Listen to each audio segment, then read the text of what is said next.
Señor, enséñanos a dar. Eso es un tema que incluso llegamos a mirar, que los ancianos llegaron a mirar la necesidad de hablar un poco más acerca de la ofrenda. Entonces, también cuando nosotros llegamos a ver eso, la idea de el dar, es algo bien importante. Y es importante iniciar con el raíz que nos ayuda a nosotros dar como deberíamos de dar.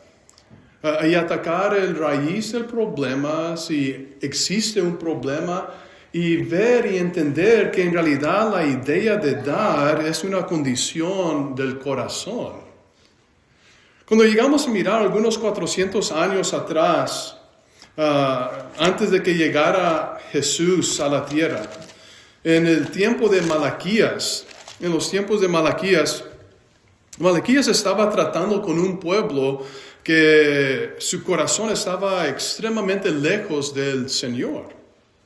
Y creo que entre los pecados que llegamos a mirar dentro del libro de Malaquías encontramos los pecados de los sacerdotes corruptos que existían dentro de Israel, la infidelidad hacia Dios y que del divorcio que abundaba en esos tiempos también.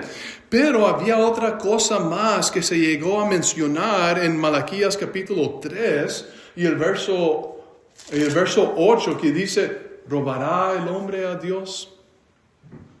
Pues ustedes me han robado, pero dicen, ¿en qué te hemos robado? Y dice Dios, en los diezmos y en las ofrendas. En los diezmos y en las ofrendas. Y entonces cuando llegamos a mirar dentro del libro de Malaquías, llegamos a entender que el problema en realidad que existía dentro del pueblo era un problema del corazón. Un problema de corazón. De menospreciar, profanar el nombre del Señor. Los sacerdotes como también el pueblo entero habían perdido el corazón de llegar a agradar a Dios. E incluso llegaron a decir en el capítulo 1 y el verso 13, ¡oh, qué fatigoso es esto! E incluso no querer ver el amor que Dios tenía para el mismo pueblo. En el verso 2 del capítulo 1 dice, ¿en qué nos has amado? Era un problema de corazón. Cuando el corazón no está bien delante de Dios, eso nos va a llevar a grandes pecados, como robarle a Dios.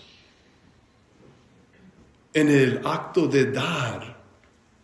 Ahora, ¿cómo puede el fracaso de Israel ayudarnos a nosotros hoy en día?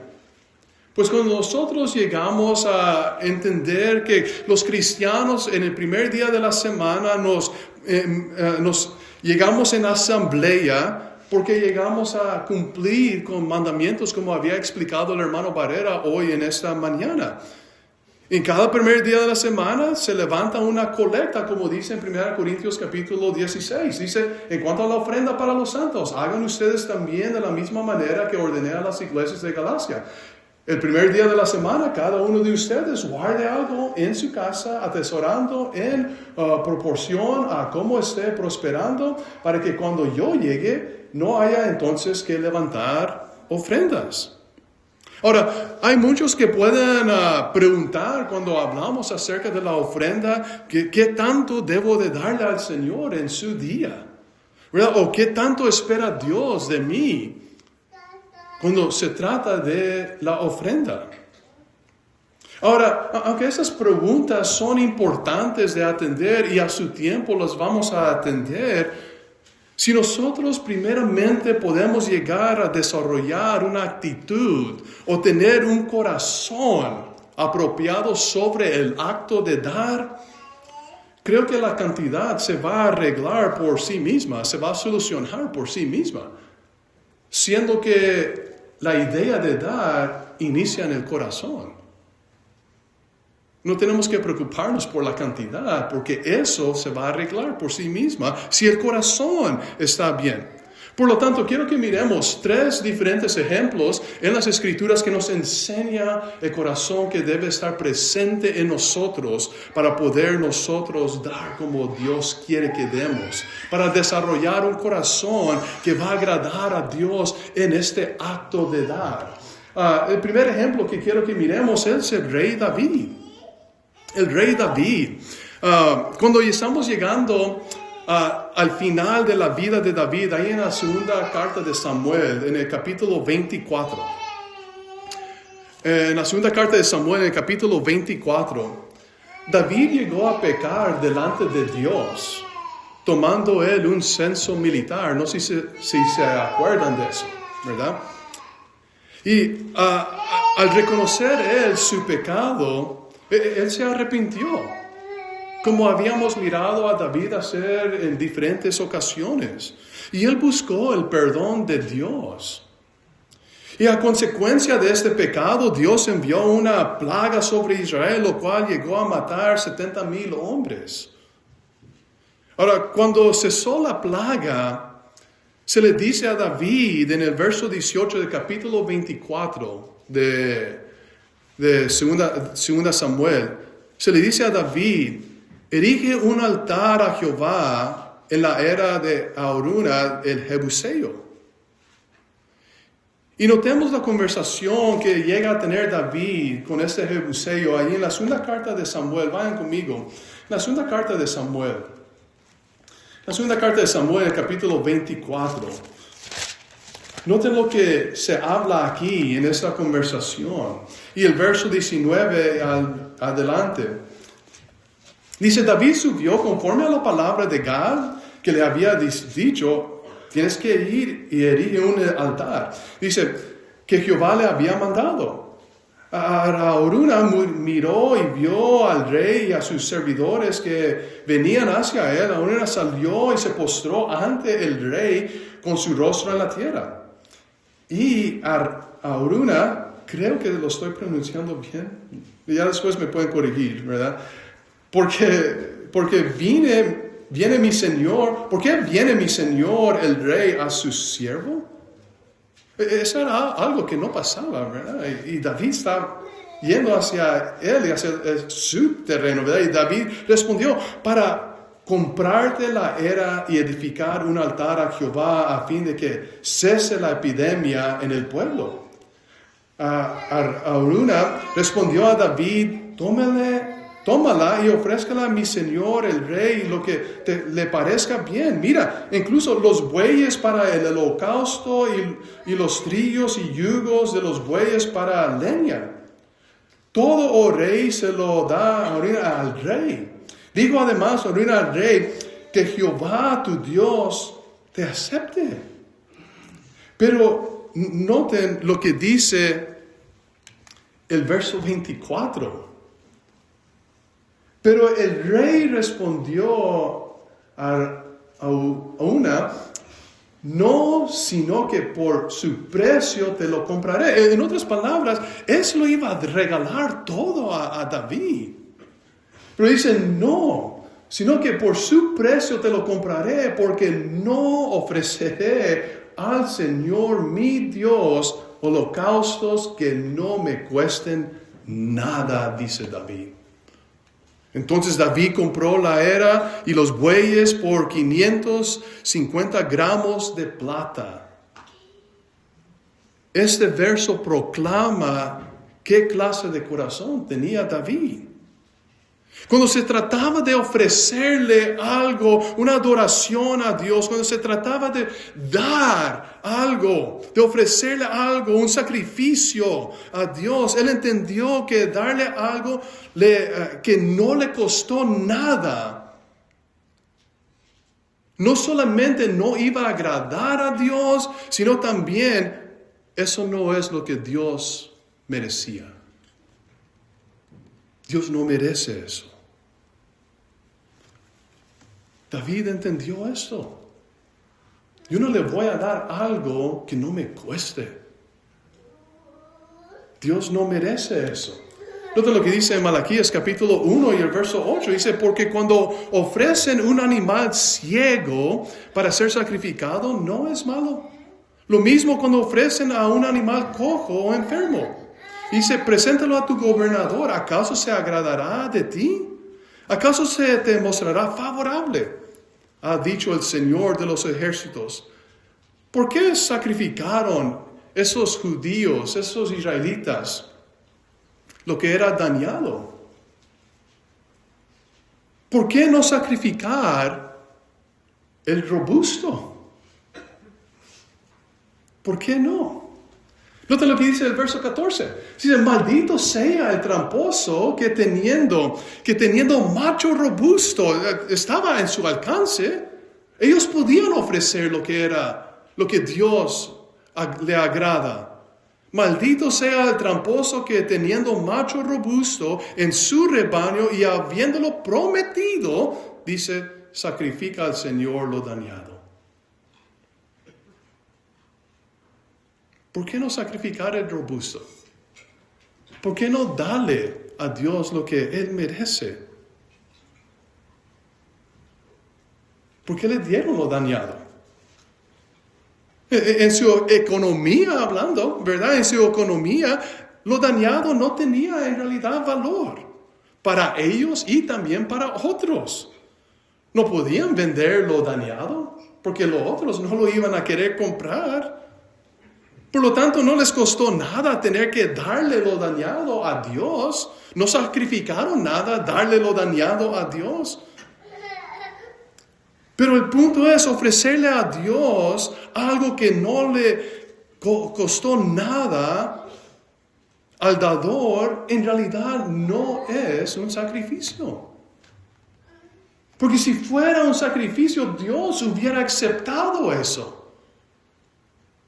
Dios hubiera aprobado eso, pero Dios está dando a entender, esto no es un sacrificio, esto no me agrada, esto no lo voy a aceptar yo.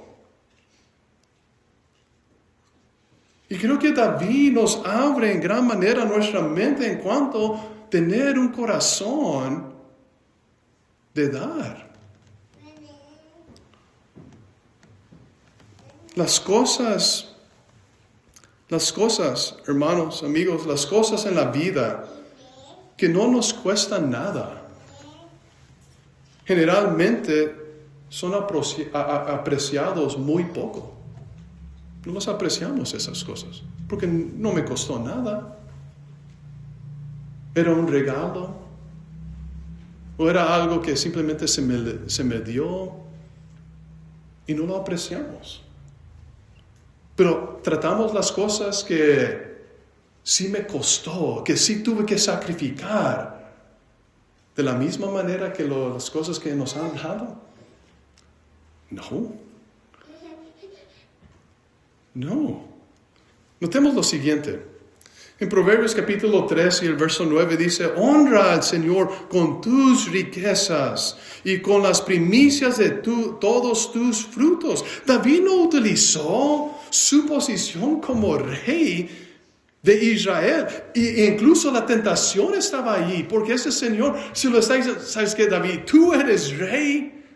¿Sabes qué? Yo te lo voy a dar. No me tienes que pagar a mí nada. Yo te voy a dar eso, y incluso te voy a dar lo necesario para sacrificar y erigir este altar y sacrificar a Dios. No me tienes que dar nada. Y David no utilizó su posición como rey de Israel para pedir un descuento a este hombre. Él pagó todo el precio. No quería darle algo a Dios que no le iba a costar. Él no quería darle algo a Dios que él no iba a sacrificar. Un gran corazón. Salmo 96 y el verso 8 dice, dad al Señor la gloria debida a su nombre. Traigan ofrendas y vengan a sus arterios. La adoración genuina implica sacrificio. Y David entendió esto. Lo que no nos cuesta, hermanos, amigos, tampoco nos formará espiritualmente. David eligió agradar a Dios antes que su propia comodidad. Aceptarlo gratis habría sido algo más fácil, ¿verdad? No tengo que dar de lo mío, no tengo que en alguna manera afectar mi economía como rey. Pues más fácil. No tengo que ir a pedir que alguien venga y me traiga dinero.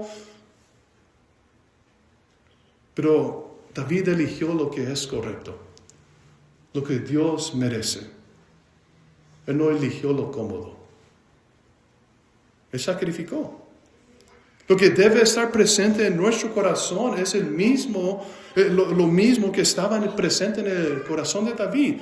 No le voy a dar nada a Dios que no me cueste. Tengo que sacrificar.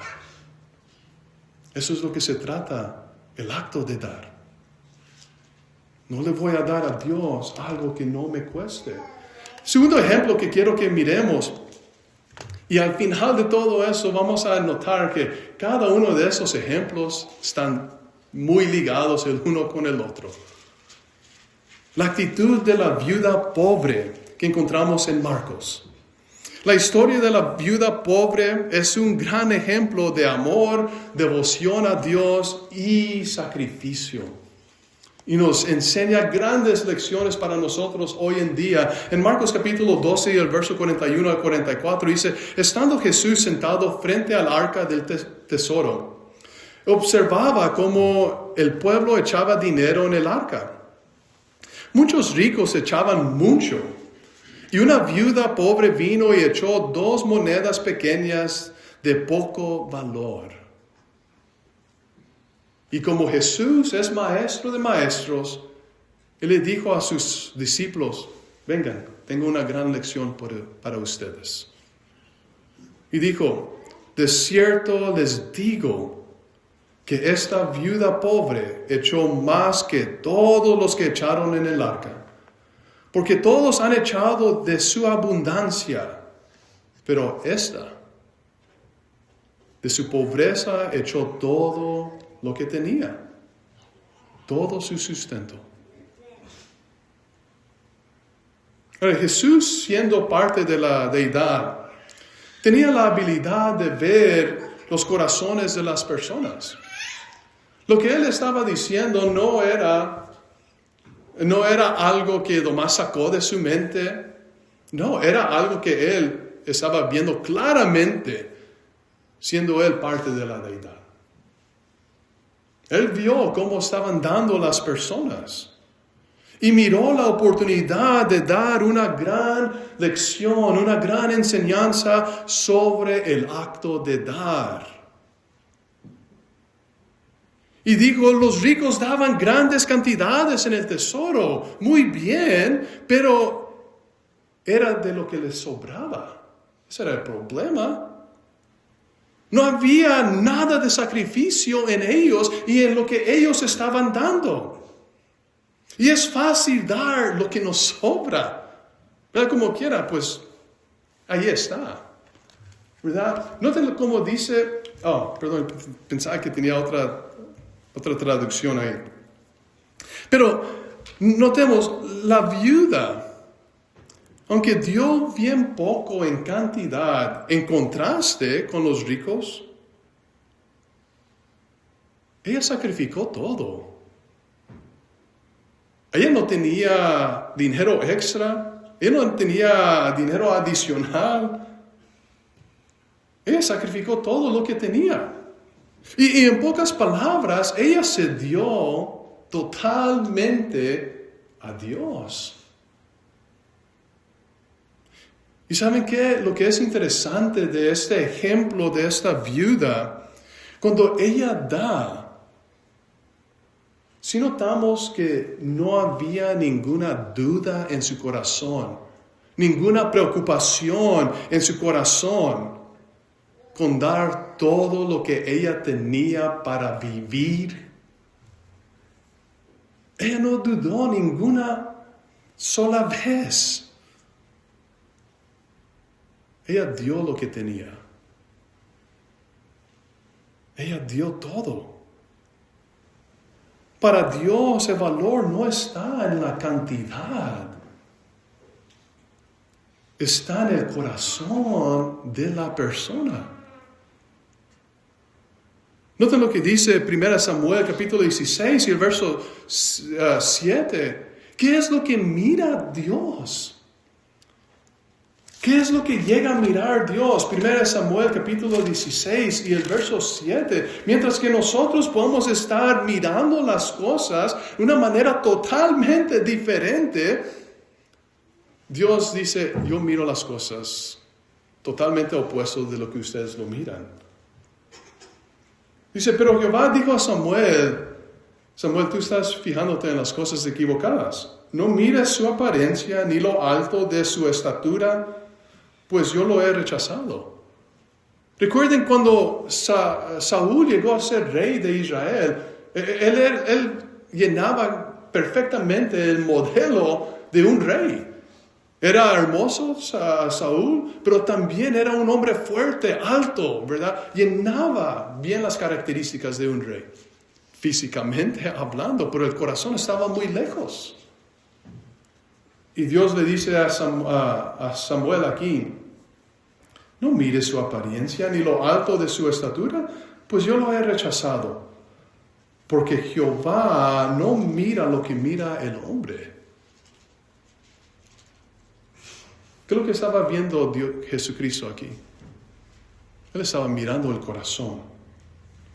Y dice, el hombre mira lo que está delante de sus ojos, pero Jehová mira el corazón.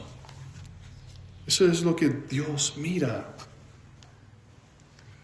Notemos lo que dice un texto que está bien conectado a lo que estamos mirando aquí. En Mateo capítulo 6 y el verso 25 al 34 dice, por tanto, les digo, Jesús en el Sermón del Monte dice, no se afanen por su vida, que han de comer o que han de beber, ni por su cuerpo, que han de vestir. ¿No es la vida más que el alimento y el cuerpo más que el vestido? Miren las aves del cielo que no siembran, ni ciegan, ni recogen en graneros, y su Padre Celestial las alimenta. ¿No son ustedes mucho más valor que ellas? ¿Quién de ustedes podrá, por más que se afane, añadir a su estatura 1 milímetro? ¿Por qué se afanan por el vestido? Miren los lirios del campo, cómo crecen. Ellos no trabajan ni hilan.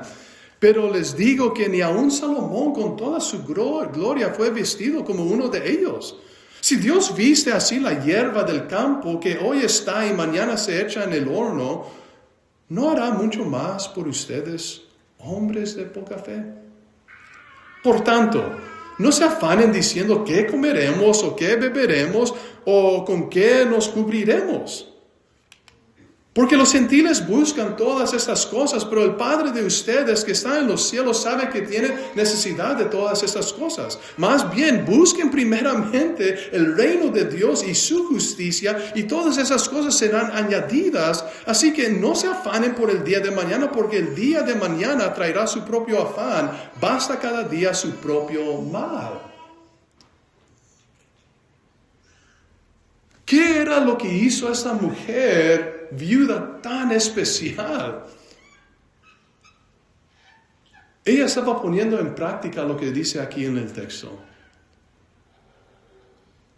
Ella pudo haberse preocupado, ese es mis últimos centavos que tengo. Literalmente no tengo una cuenta de ahorros, ya no tengo, eso es todo lo que tengo.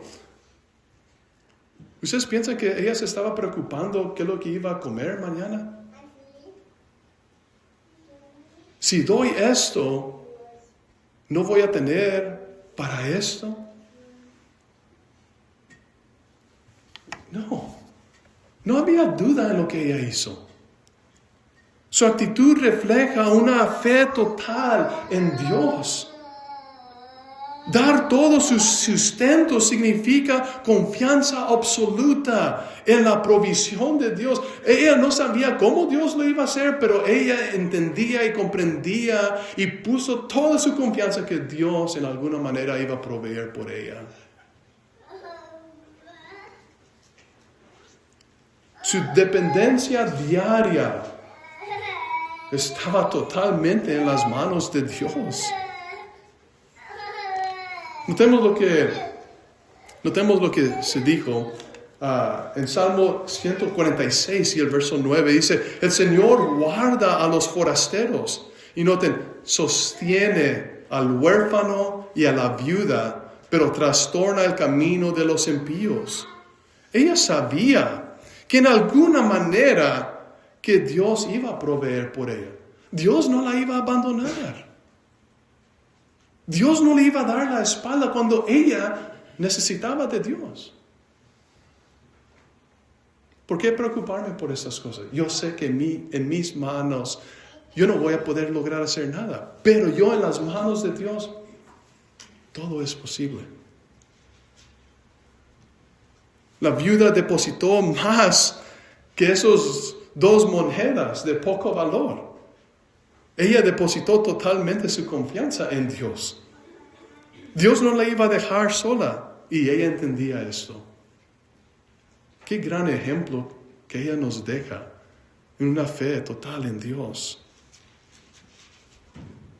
Por esto no había duda en ella al dar todo.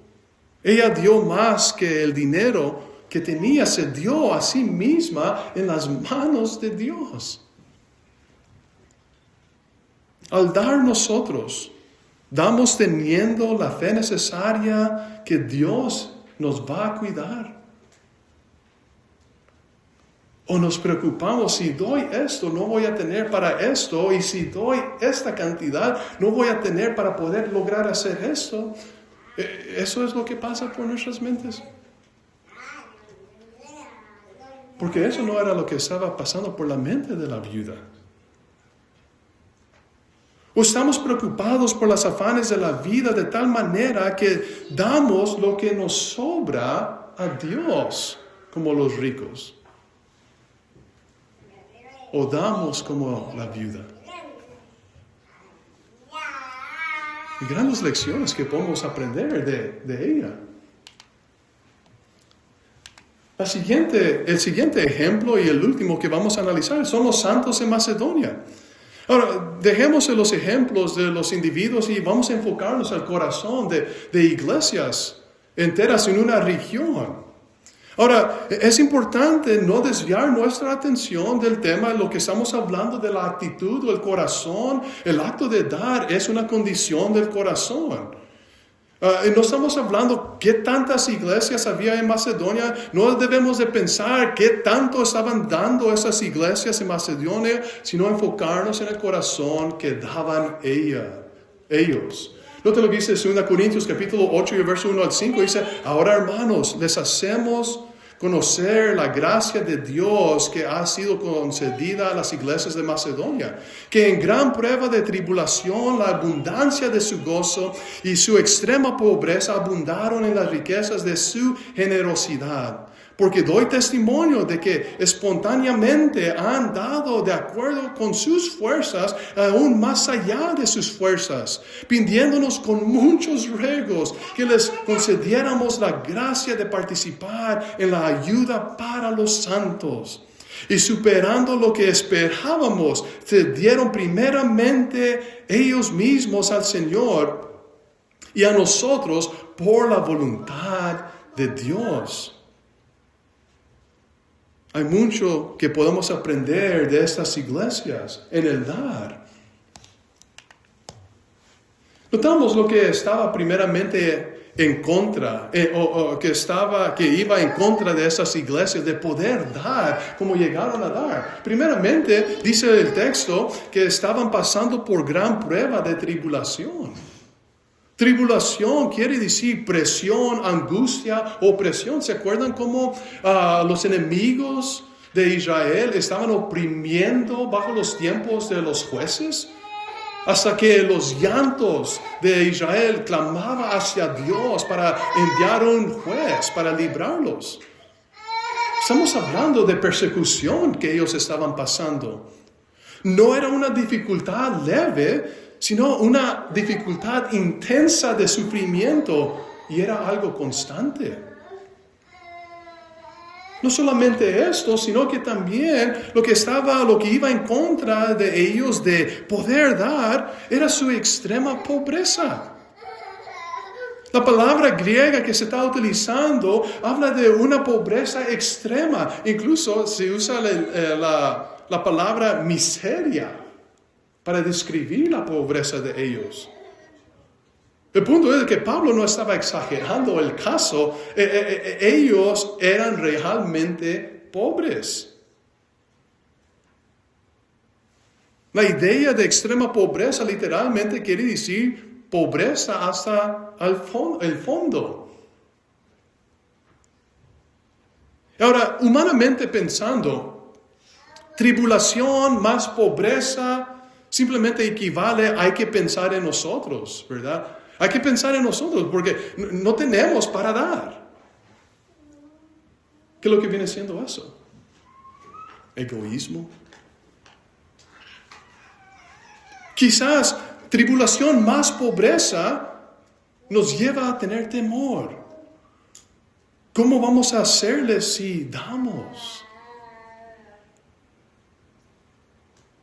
¿Qué de retención? Hay que retener lo poco que tenemos porque somos pobres, porque lo necesitamos. Eso es humanamente pensando. Y ¿saben qué? Incluso dice las Escrituras, en otras palabras, lo que estamos llegando a entender, que no se esperaba mucho de las iglesias de Macedonia. O quizás no se esperaba nada de ellas. Porque entendían la condición en que ellos estaban. Estaban pasando por gran tribulación y estaban extremadamente pobres. Y hasta cierto punto tenían razones para no contribuir, para no dar. Y noten lo que dice Pablo en verso 5, y superando lo que esperábamos, dice Pablo. Y dice otra versión, incluso hicieron más de lo que nosotros esperábamos. La nueva traducción viviente. Las iglesias de Macedonia llegaron a superar las expectativas de Pablo y otros. Aunque llegaron a vivir de esa manera, bajo esas circunstancias, nada los iba a parar de dar en una ayuda a los santos de Judea. Notemos el corazón de ellos.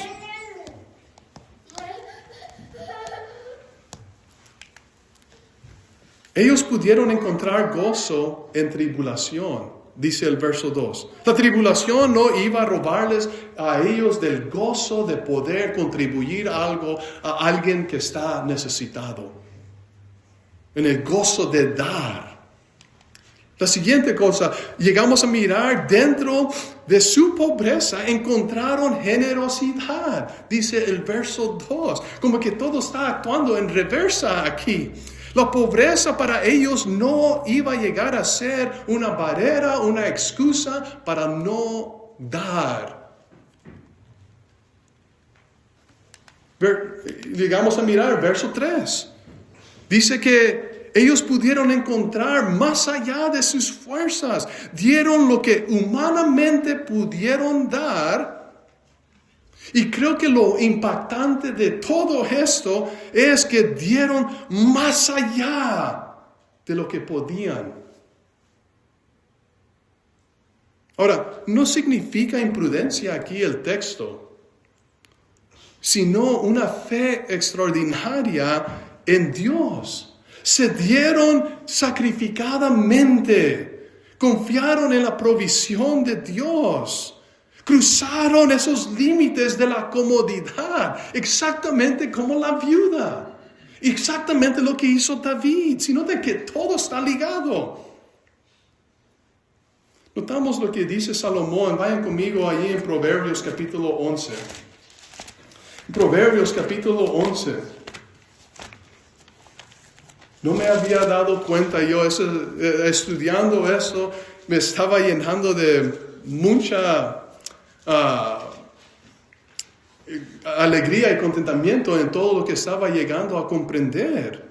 ¿Y qué tanto habla las Escrituras de eso? Hasta llegué a tratar de ir a platicar con mi suegro, pero él estaba ocupado en esas veces, como 2 o 3 veces. Y no lo quiero molestar, voy a continuar adelante. Pero note lo que dice en Proverbios capítulo 11 y el verso 24, dice la palabra de Dios. Dice, hay quienes reparten y se les añadió más. Y dice, y hay quienes retienen indebidamente solo para acabar en escasez, dice Salomón. Ellos se dieron sacrificadamente a Dios. Ellos confiaron en la provisión de Dios. Yo no sé cómo Dios, pero Dios sé que Dios nos va a cuidar. Aunque ellos estaban en pobreza y en tribulación, salieron fuera de esos límites de su comodidad. Ellos con ruegos querían también dar a Dios.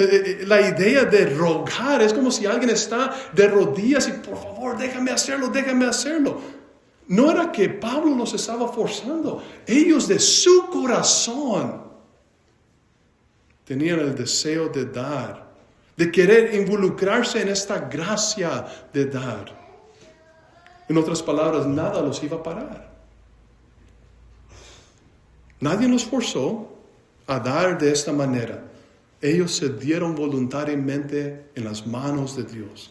¡Qué gran corazón de ellos! Ellos no dieron porque tenían mucho.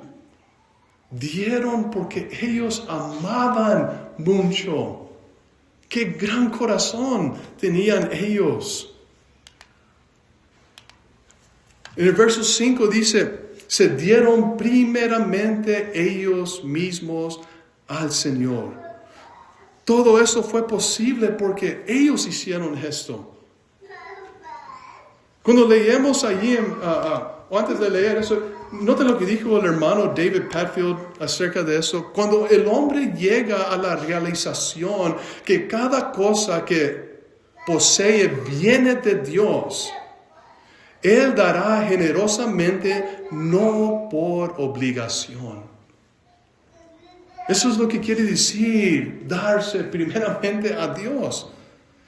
Y en Primera de Crónicas capítulo 29 y el verso 14, noten lo que dice. Primera de Crónicas capítulo 29 y el verso 14. Yo sé que es un texto que en ocasiones se leía, muchas ocasiones de aquí, ¿verdad? Y creo que se recuerdan ustedes de eso. Y el verso 14 dice, porque ¿quién soy yo y quién es mi pueblo para que podamos ofrecer espontáneamente cosas como estas, siendo todo tuyo? Y que siendo todo tuyo, y que de lo que hemos recibido de tu mano, te damos. Hermanos, eso es increíble. Estamos dejando que las circunstancias de la vida nos detengan en nuestro dar. Los santos en Macedonia no dejaron esa clase de ejemplo. Ellos nos dejaron un gran ejemplo que incluso puede superar cualquier circunstancia de la vida y enfocarse en el corazón de dar. De dar. Es increíble lo que llegamos a ver en las Escrituras en cuanto el dar, que verdaderamente es una condición del corazón. Como dije, muchas veces cuando hablamos acerca de dar, muy rápidamente queremos hablar de la cantidad. ¿Cuánto? ¿Cuánto damos? ¿Cuánto tenemos que dar? Pero si nos detenemos un poco y llegamos a raíz del dar, nos daríamos cuenta que el dar verdaderamente es una condición del corazón. Inicia en el corazón. Si llegamos a comprender esto y trabajamos en un corazón correcto que va a trabajar para agradar a Dios, otra vez más, no tenemos que preocuparnos por la cantidad. Porque eso se va a arreglar por sí misma. David, la viuda pobre, los santos en Macedonia, nos enseñan qué clase de corazón debemos tener nosotros cuando nosotros damos a Dios. ¿Qué clase de corazón se requiere para glorificar a Dios en nuestro dar? No queremos enfrentarnos con la pregunta que Malaquías le puso delante de Israel. ¿Le robará el hombre a Dios? El dar, hermanos, inicia con nuestro corazón. Inicia con nuestro corazón. Vamos a trabajar en nuestro corazón cuando hablamos acerca del dar y darle correctamente a Dios. No le queremos robar en nada. ¿Darás tu corazón a Dios? Si hay alguien aquí que no ha venido a la obediencia del Señor, le invitamos que venga a Él. Él te puede ayudar en cualquier circunstancia y Él te puede encaminar a lo que tienes que hacer. Si hay alguien que quiere dar su vida a Dios, te invitamos que lo hagas mientras que entonamos este himno de invitación. Gracias por su atención.